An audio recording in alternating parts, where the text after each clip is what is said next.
A minor magnitude 3.5 earthquake struck near Dinangayan, province of Aurora, today on February 5, 2026 at 1:27 local time, or on February 4, 2026 at 17:27 Coordinated Universal Time.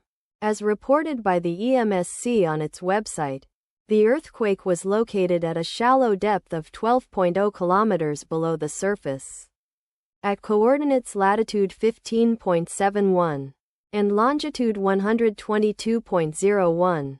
The exact magnitude, epicenter and depth of the quake might be revised within the next few hours or minutes as seismologists review data and refine their calculations, or as other agencies issue their report. Towns or cities near the epicenter include Baler, Aurora, located 48 kilometers from epicenter. The recommended course of action is to be vigilant for possible aftershocks that may occur. Let's pray that the earthquake does not have a major impact on our brothers and sisters there, and that no further earthquakes occur. Amen.